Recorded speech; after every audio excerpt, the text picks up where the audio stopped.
Nós vamos agora a São Paulo falar com a nossa editora de política, Renata Lopretti. Qual foi a tônica das manifestações de hoje, Renata? Mariana, um dia depois da revogação generalizada do aumento das tarifas de ônibus, inclusive nas duas maiores cidades do país, as manifestações cresceram em tamanho e em descontrole. Mais de 1,5 milhão de pessoas foram às ruas em pelo menos 16 capitais, número recorde desde o início da onda de protestos há 2 semanas. O dia foi também de escalada da violência em várias praças. No Rio se sucederam e ainda estão acontecendo episódios de depredação, saques e de violência policial. Em Brasília, a polícia teve dificuldade para evitar a invasão do Palácio do Itamaraty. As autoridades ficaram em seus gabinetes e em silêncio. A presidente Dilma Rousseff passou o dia fechada no Planalto, que os manifestantes tentaram alcançar pela primeira vez. O palácio foi cercado pela PM, pela Polícia do Exército, pela Segurança Presidencial. Agora eu converso com o Merval Pereira, no Rio de Janeiro.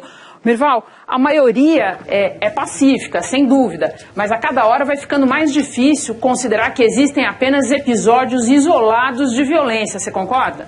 Renata, eu acho que a frequência com que esses vândalos estão agindo dentro das manifestações e não são contidos pela própria manifestação preocupa, porque essa vontade de exprimir anseios de cidadania, de melhoria da vida da população, não pode ser usada nem para fins partidários, políticos, nem para acobertar vandalismos, né? Então, acho que a gente está chegando num momento em que é preciso tomar providências, não adianta o cara ser preso porque depredou a Assembleia Legislativa em São Paulo, ou a Prefeitura, e depois pedir desculpa, dizer que está arrependido. É preciso dar exemplos, prender, processar quem faz esse tipo de vandalismo para dar um aviso a outros vândalos que não podem atuar dessa maneira.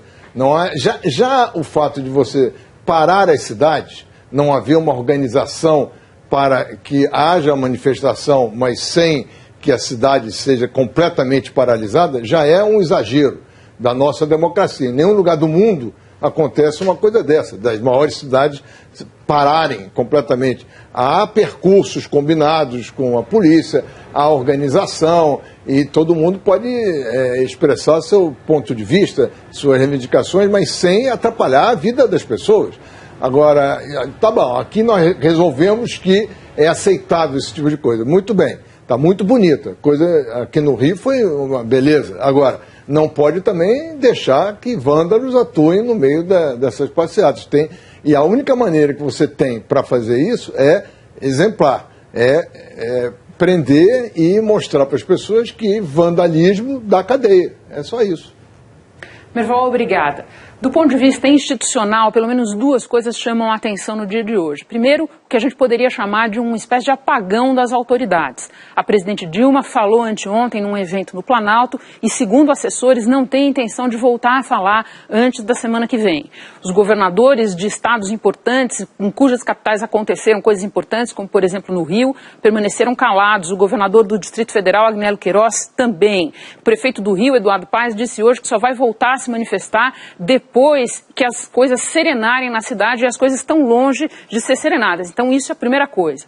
Segundo, a polícia. A gente vê ao longo dessa onda de protestos episódios de violência policial e também episódios em que você vê a polícia na defensiva e com dificuldades de controlar situações, como aconteceu hoje em Brasília, como a gente está vendo em outras praças também. E uma terceira coisa a observar é sobre os organizadores originais desse movimento, do Movimento Passe Livre e outras organizações. Eles declaram intenções pacíficas e sem dúvida têm, mas o fato é que, tirando uma ou outra manifestação pontual, eles também não vieram a público até agora para condenar a violência que está acontecendo. Mariana. Renata, e o silêncio também das autoridades está impressionando algumas pessoas, estão ficando surpresas com esse silêncio. Tem alguma explicação? Mariana, tem uma perplexidade, sem dúvida, e do ponto de vista do que falar, sem dúvida as pessoas estão tentando entender para poder se manifestar com propriedade e também para não se arriscar muito, porque elas estão, as autoridades, sujeitas a muito desgaste nas praças e também em Brasília, porque é muito sintomático que hoje, pela primeira vez, tenham tentado cercar o Palácio do Planalto. Então, tem uma dose de prudência aí, mas é uma coisa complicada, porque conforme a gente disse no começo do jornal, a coisa escalou muito de proporção hoje. Não dá também para ficar assistindo, a partir de um determinado limite, alguém precisaria, via público, se manifestar.